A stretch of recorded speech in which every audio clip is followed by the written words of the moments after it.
Hello! Today we are going to look at human impacts on the environment because none of the stuff that we've been talking about so far has been depressing, so let's go ahead and lump a whole bunch more onto that pile. So, there are different kinds of pollution that we can talk about. We could talk about first world or the sort of more developed world pollution, and then there's also the developing world pollution. So let's start with quote-unquote first world pollution, first world problems, and things that affect us here in the core. So, us having an impact on the environment is absolutely nothing new. People have always transformed the Earth's land, water, and air to serve our particular purposes. It's just post-industrial revolution, our human impacts have been sort of ratcheted up in scale and intensity and in speed. Over the last 250 years, we see this process accelerating a decent amount. If we look at the way that we sort of consume our own energy, we here in the US disproportionately consume a quarter of the worth of the world's energy, and we generate a quarter of the pollution. Another way to look at human impacts on the environment specifically are kind of in a more literal sense, how we literally shape the way that the Earth looks. Our industry, our byproducts of the Industrial Revolution create a landscape, the cultural landscape, right? The cultural landscape being the human-built environment on the sort of rest of the natural landscape. And when we do that, in an industrial sense, we are creating not for beauty, we're not necessarily looking for pretty here, but we are looking to maximize our profits and our utility as much as possible, which leaves landscapes that look like this. Things like aquaculture mines and quarries where we mine for resources. In the developing world, in least developed countries, we have what would be considered quote-unquote third world issues. So the way that the environment affects people and we in turn affect it, unfortunately in the periphery in particular, over 2 billion, with a B, people live without clean water or sewers. So many of the things that we often take for granted, the ability to dump our particular personal waste and be able to drink clean water unhindered. 1 billion folks, you know, if clean water and sewage systems aren't enough for you, 1 billion people live in cities with unsafe sulfur dioxide levels. And what we're seeing now is that in certain developing countries, in particular what are known as BRIC countries, B-R-I-C, Brazil, Russia, India, and China, these are growing economies. These are folks that are now currently going through a significant industrial revolution, kind of moving into secondary economic activities, as well as tertiary and above. Now that we have these places that are sort of going through their own booms, we are starting to see the effects of the Industrial Revolution basically sort of replicating themselves in these particular countries. So it's almost sort of like an echo boom in a sense. So here you can't really see the video really well, but we're going to look in particular at an industrial landscape in Lanzhou, China. Actually, oh, perfect, I'm hovering over this. If you could pause the video really quick and go to this particular website, www.huffingtonpost.com/2014/01/16/Beijing air pollution. If you could go to this particular website, that would be awesome. This is going to be a video that is going to show you some of the effects of the Industrial Revolution in one BRIC country, China. And this is basically showing you the air pollution levels in Beijing as a result of their sort of industrial awesomeness. So here we see that when we sort of look at the video and look at this slideshow, actually, really quick, when we look at the slideshow, you can see that a decent amount of the country sometimes is covered in a significant haze. In fact, that is the International Commerce Center in Hong Kong, and you see that that this area has reached a severe air pollution index level, and that is to blame for a significant amount of issues in Hong Kong and surrounding areas. So you see people here wearing gas masks in order just to walk down the street, sometimes depending on the level of pollution. So there you go. So pretty severe stuff. And this is in places in Beijing and Hong Kong, which are, you know, basically some of the cities that immediately come to mind when we think of Chinese cities. Now, when we go to this particular website here, if you want, go ahead and pause the video and go to this website in particular here, pause, and we'll meet back here after you see exactly what some of the issues are that are going on in Beijing proper. I'll wait.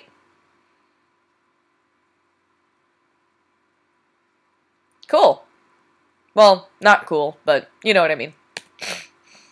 Here is a satellite image of what is known as Asian brown haze over northern India. And this is a sort of shot of where you can literally, you know, kind of see this stuff from space. Some of the effects that some of this heavy industrialization in Southeast Asia and other points around the developing world are causing, you can actually see this stuff from space. So let's have a look at resource depletion. Now, resources are things we need, and we are losing them. Where is it that we get our energy from? We get our energy from predominantly non-renewable fossil fuels, such as petroleum, natural gas, and coal. Those are your big three energy resources, and they are non-renewable. What does it mean to be non-renewable?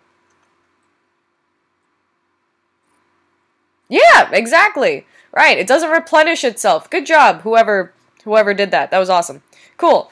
So, non-renewable fossil fuels do not replenish themselves, which means that depending on how sustainable or not sustainable the practices are that we're using to harvest these things, eventually, at some point, we may run out of this stuff. Then other resources include mineral and metal resources, such as gemstones, precious gemstones, copper, iron, bauxite, diamonds, and gold, as well as three very important T's: tin, tantalum, and tungsten. Say that 5 times fast.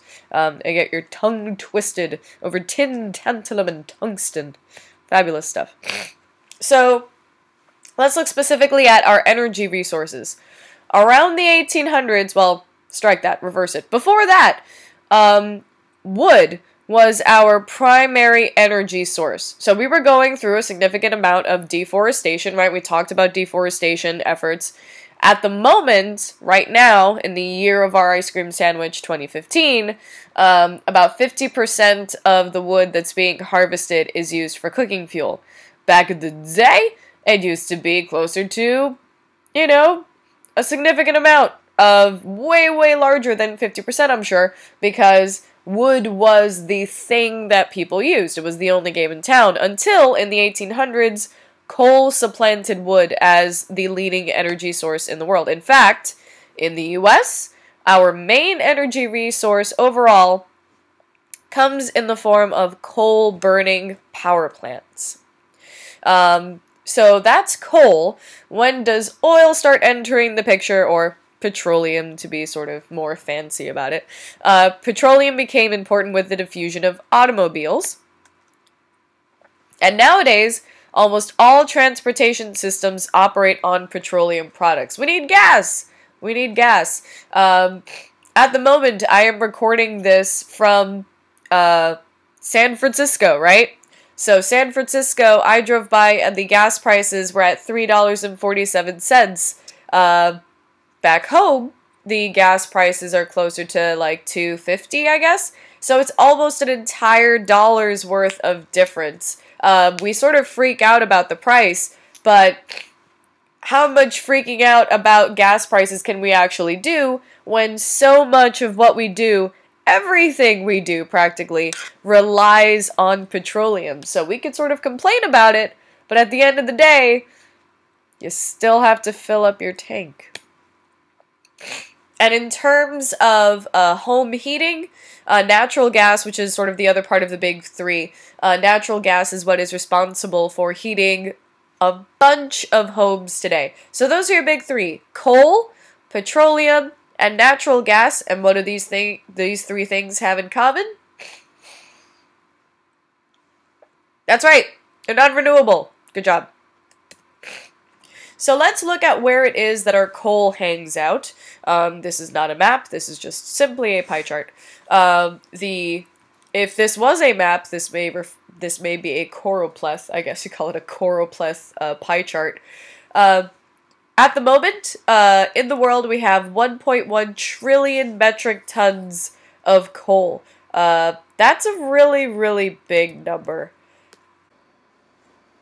So our coal reserves, this is where we are seeing the majority of coal, right? So this sort of periwinkle refers to our more developed countries, whereas this sort of like off mint green tea situation, those refer to your less developed countries. So what we see here is that the grand majority of our coal reserves are located in more developed countries. The US, Russia, China, and India, those are the sites of your largest reserves of coal. Keep in mind what this pie chart is looking like, because it's going to be a huge drastic difference when we get to petroleum, what makes the world go round. That is an interesting looking pie chart, isn't it though? So these are crude petroleum reserves, and the majority of our petroleum reserves are located in less developed countries. So, if we go back, more developed countries, less developed countries. And we have 2/3 of the world's known petroleum reserves are in the Middle East. Saudi Arabia alone has over a quarter, has 26%. That's a pretty big deal. And when we are done with this lecture, in fact, you are going to identify the majority of these countries, so good for you. You're going to be able to find where Saudi Arabia is, and where the UAE is, which, by the way, happens to stand for the United Arab Emirates, and if you write UAE on your map quiz, it's wrong. It is the United Arab Emirates. Write the full thing out. Can't say I didn't tell you. So this is oil. This is oil. Coal, oil. Very, very important.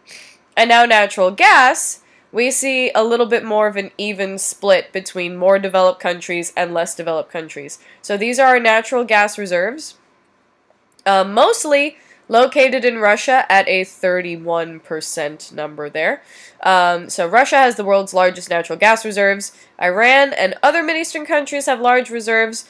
We, here in the US, not so much. We're only rocking about 3%, which is not that great, So, making linkages here, you can start to see that here in the core, and just basically all around the world, we rely on a lot of these things, on all of these things, on all of these non-renewable resources in order to get by, in order to power our cars, power our homes, heat our homes, and basically make the entire world go round. So when you see that not everybody has equal amounts of these resources available to us, you could start making linkages between the locations of these reserves, whether it's coal, petroleum, or natural gas, and political relationships between these folks.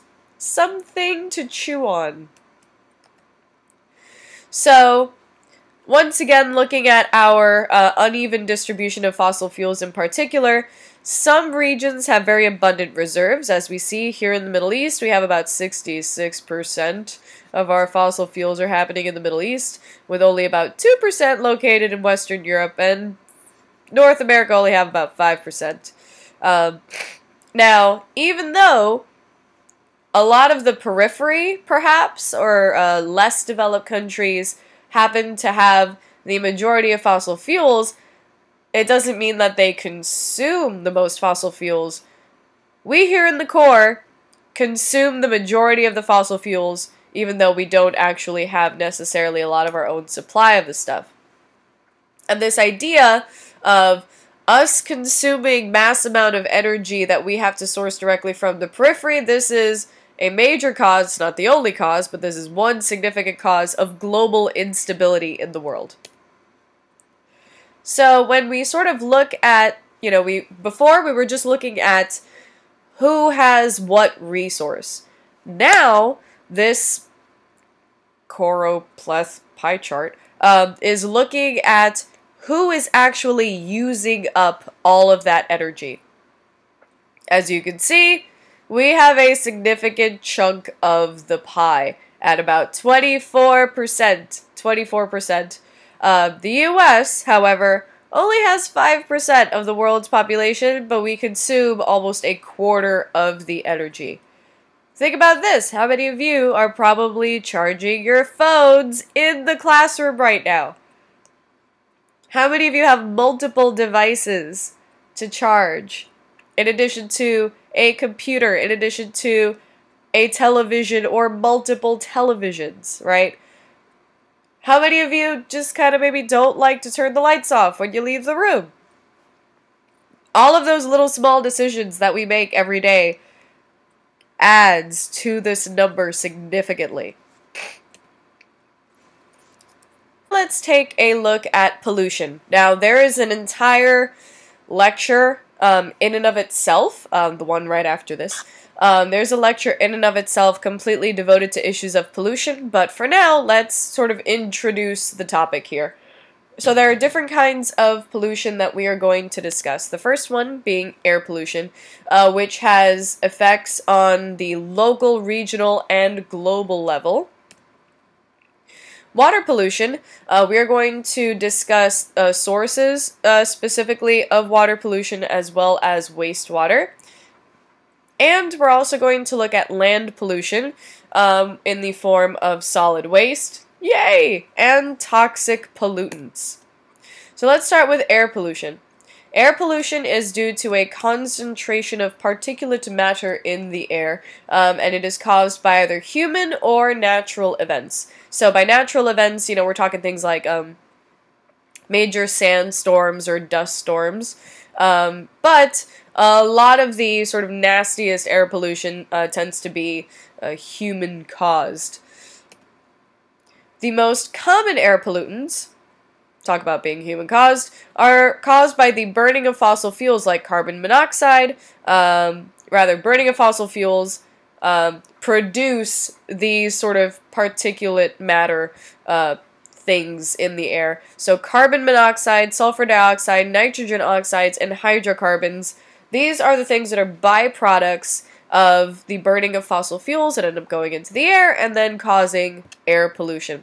I believe this is a picture of a woman in China and I guess maybe her child, perhaps, and they're both wearing masks, and you can see the sort of haze falling over the city. Now, what is it that we do?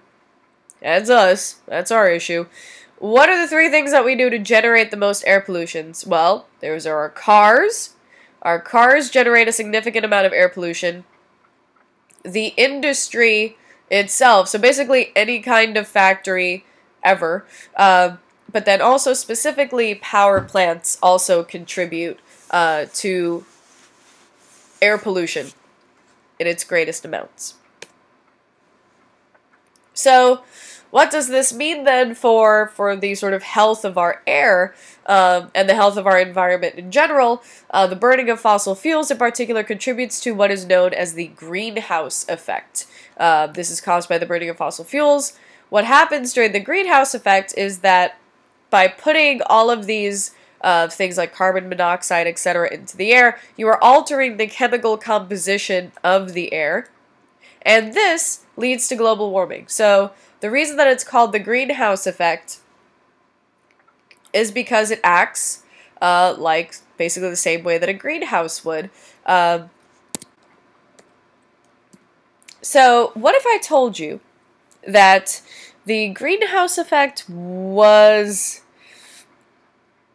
actually kind of okay, and it actually happens naturally? Well, there's a version of the greenhouse effect that happens naturally, and then there's the human-enhanced version, and that's the one that's not so nice. So, in our natural greenhouse effect, the way that it works is we have rays from the sun that are then sort of bounced back into space, but the heat that comes from the sun and sort of bounces back out is kind of kept in the atmosphere and kind of makes us nice and toasty due to the presence of these greenhouse gases, so things like CO2.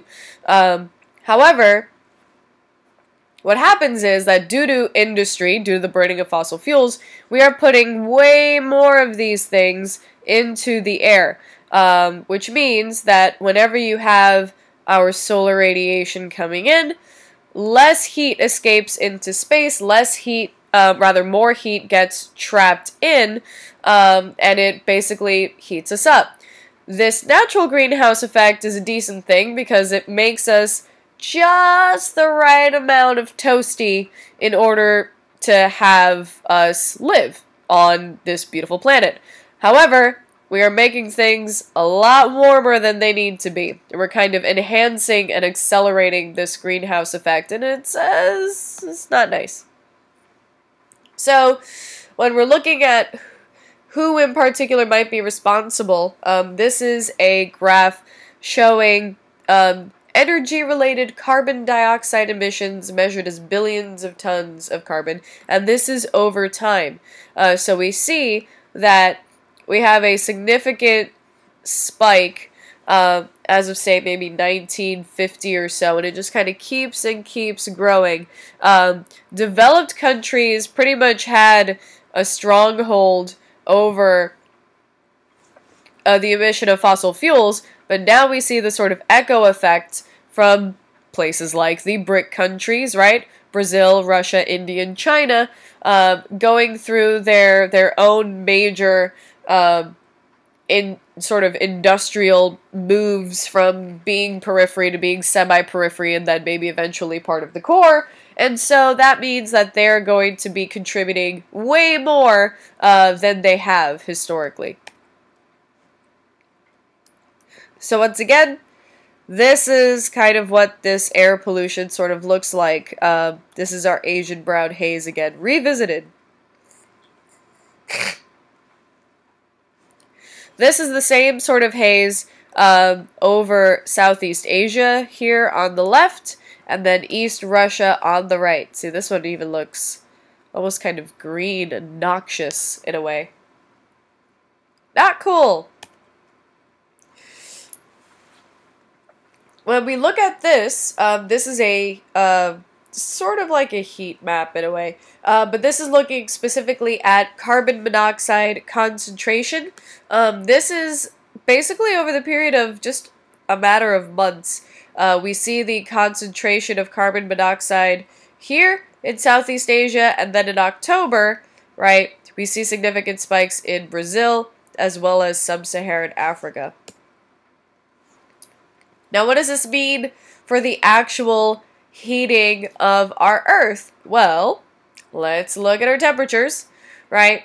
one of the things about climate change that some people get kind of funky with is the idea that because a place snows a bunch, or because a place had, like, historic snowfall or something happening over the course of, like, a week, all of a sudden that means that there is no more global warming, there is no climate change because we had a whole bunch of snow. I think there was a story of a senator that was sort of anti-climate change, and he brought in a snowball into Congress in his hand as an example of that. See, if I could bring the snowball into Congress or something, that means that our Earth isn't warming. It is. It is. We are getting significantly toasty. People often confuse weather, like what's happening in the next 10 days, according to the Weather Channel, with sort of historic patterns over the course of hundreds, thousands, millions of years. Trust me, we're getting toasty, and this graph basically shows it off. So we have increased our temperatures significantly since about 1880. What's so significant about this number? What's significant about that year? Or rather, just that century in general? That's right. Whoever said the Industrial Revolution, you get one invisible internet cookie. Good job. So, post the Industrial Revolution, we see the significant spikes in global temperatures.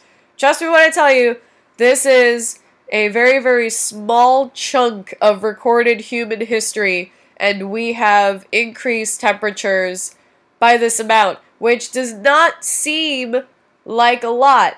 But in the grand scheme of things, we as humans, and not just humans, but also other kinds of wildlife and plant life, are very, very sensitive to this sort of thing. If you remember when we were talking about our forests and our ocean life in particular is very, very vulnerable to these changes in global temperatures. And one of the things that could cause our coral reefs, for example, to bleach and die, a rise in ocean temperatures. So this is significant. This is important.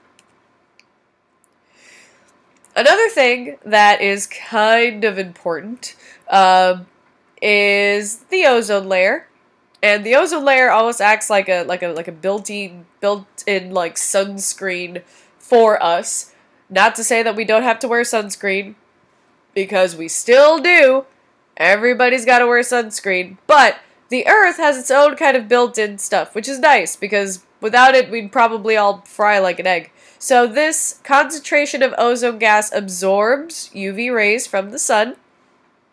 However, chlorofluorocarbons, also lovingly known as CFCs, are destroying said ozone layer. So there is literally a hole in it. There's a hole. There's a hole in the ozone layer. This is what it looks like here in the northern hemisphere. This is what it looks like in the southern hemisphere. So this is where we are losing, basically in these darker colors, this is where we are losing our ozone. So there's a little patch over here where we are showing like a 10% loss in ozone, and then right around here, this little ring around the southern hemisphere, right there smack at the bottom, that is where we are losing our ozone. And it's not cool. Look at how unhappy this Earth is. Don't make the Earth sad. It's not nice. So, another thing that happens when you burn fossil fuels and you are releasing a bunch of sulfur and all sorts of nastiness in the air is what happens, right? Eventually, some of those things are going to end up in our clouds, and then through the process by which rain is produced, that's going to get mixed into the rain, and then we have what is called acid rain, which is about as pleasant as it sounds. So, in particular, you have densely populated regions in Europe as well as the eastern U.S. Are affected by acid rain. So, you have fossil fuels mixing with oxygen and then basically getting rained down on us en masse. And that is what causes acid rain, and then we're going to look at some of the effects of this acid rain in closing. So acid precipitation damages lakes, basically by having these compounds being dissolved into the rain, into the water, that is basically getting dumped. It's like you're dumping acid directly into lakes and rivers and other such waterways, and you're killing fish and plants. In the Adirondack Mountains of New York, there are about 90 lakes in that region which were completely devoid of fish life by the year 1980. Literally, you want to talk about dead zones? Those were dead zones. So by 1980, those lakes literally had no fish in them due to acid rain, and in eastern Canada, we have over about 50,000 lakes impacted by this stuff. Not cool. So these are the kinds of things that happen with acid rain. You see the sort of killing of trees, as well as the kind of, like, literally dissolving, because acid, of statues. So this is our president, George Washington. A very noble statue. This is what he's supposed to look like. This is what he looks like with about half his face chewed off like Two-Face style because of acid rain. You see this sort of like swath cut through here, as well as literally melting faces off of statues due to acid rain. This is a huge, huge effect of acid rain. Now, granted, yes, this is over time, but it is still pretty drastic. Now, where is it occurring? As mentioned before, it occurs mostly in the eastern U.S. as well as some heavily populated regions in Europe. By the way, what kind of map is this? That is awesome! You are correct. It is an isometric map. Why? Because of the connecting lines. That's right. Good job. All right, so that is one question you'll get right on the exam. Let's work on the other 74 plus an FRQ. So as we see, these are the regions here where you have the sort of most acid being deposited via acid rain. So they're mostly emitted in around this region, and then due to the way that the wind blows, the East Coast kind of gets nailed by it.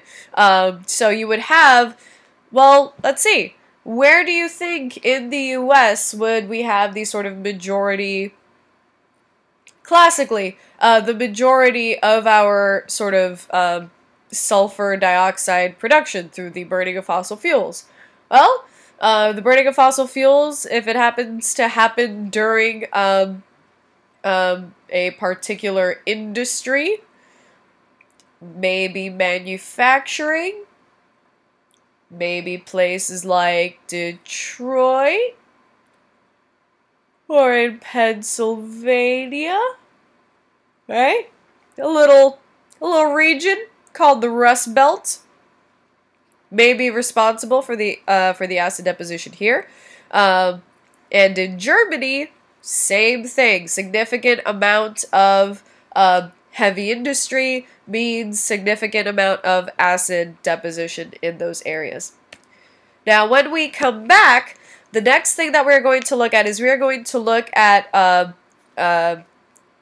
not just air pollution, but we are also going to look at water pollution and land pollution. And that is going to be incredibly depressing and delightful. But that's okay, because when I get back, we're going to talk about the economy, so hang tight. Now, once you are done taking all of the possible notes on these human impacts on the environment, turn your attention to your map of Central Asia, also commonly known as the Middle East. If you have any questions, go ahead and refer to the sub. They have my number. Feel free to contact me. Can't wait to see you guys again. And also, turn the lights off when you leave the room. And maybe stop contributing to all this stuff. You're making us look bad.